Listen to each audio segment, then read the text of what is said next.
So yes, I'm Heather Osborne. I'm Jeffrey. I think we were going to talk a little bit about how do we make inclusion that golden thread that runs through everything in the organisation and everything that you do. I mean, we've been involved with SAND. I've been involved with SAND right from the very beginning. But I do think we've still got a long way to go to really weave this throughout our organisations. So, so why does it matter? I think was the first question. Well, I think if people can't be their true selves when they come to you, then they can't actually tell you what really matters to them and what they need, actually. And if you don't know what matters to somebody, then you're not going to be able to provide the best service possible to them.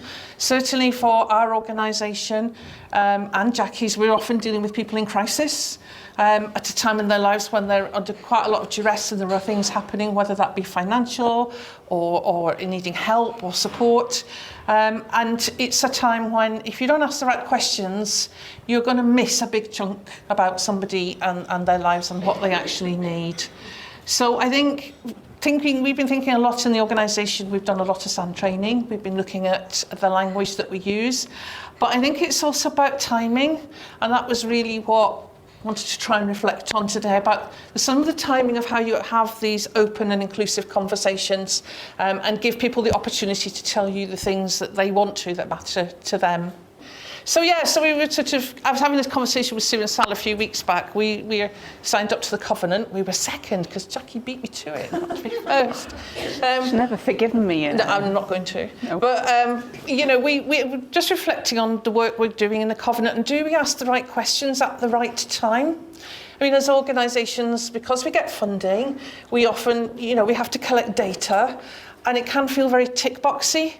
And so for me, it's about, when is the right opportunity to have that deeper conversation with an individual, to weave those questions in about who is it that really matters in your life and what are the things that matter to you, to give that opportunity to leave the door open, because you have to build trust with people. And a lot of the time, as I say, we're going into people when they are in crisis. They don't know us.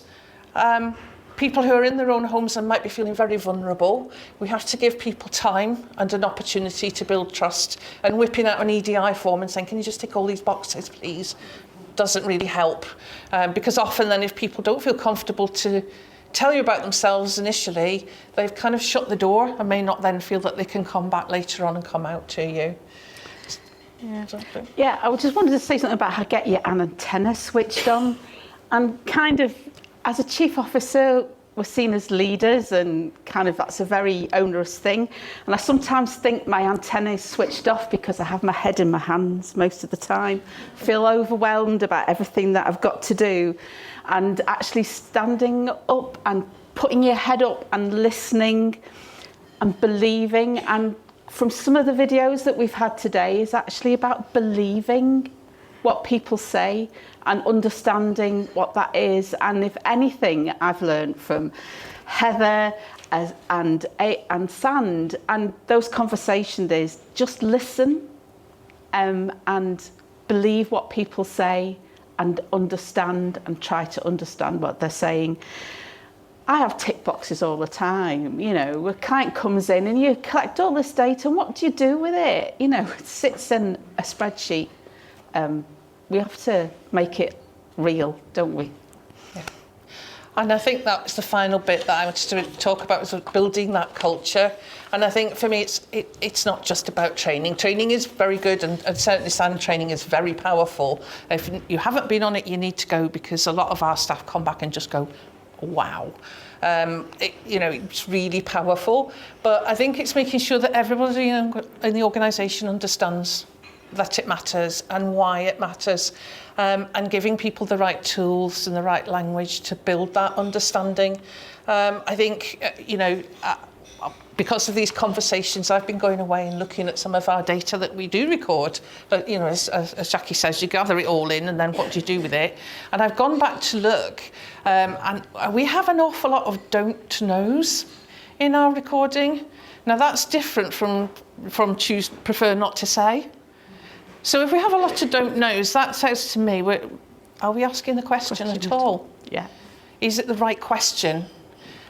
Because if we're not asking that question, we don't give people the opportunity to tell us anything, do we? So for me, my mission, if you like, in terms of this covenant for this year is to go back and have that conversation with all our staff and our volunteers and say, why is this? Why have we got all these don't knows?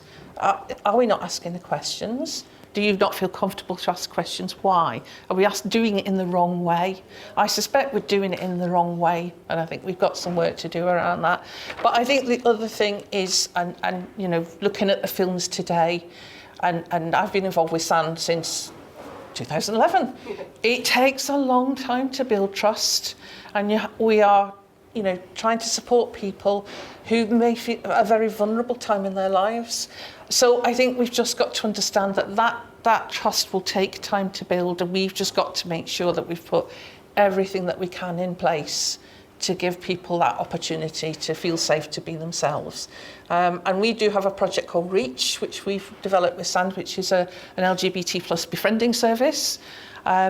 We've got some really good interest in volunteering for that service. We are not getting the clients. We are not getting the punters. We have one or two people. So one gentleman's even been on the news, you know, saying what a wonderful service it is. But people still are worried it's not safe. So we've got a lot to do, and that's, you know, this will take time to build trust, I think. Yeah. It takes a long time when you're constantly being judged for who you are, what you look like, what you say. And culture for me is the biggest thing, and that trust. The one thing I've learned is about being honest. We get things wrong all the time, but it's what you do with that. And Hannah, I was having that conversation, and I just want to take that back, is that we can use the wrong language sometimes and upset people, but be honest and open, say, I'm really sorry. It's what you do with that next step that's the most important thing. Don't be defensive. Be open and learn and listen to people.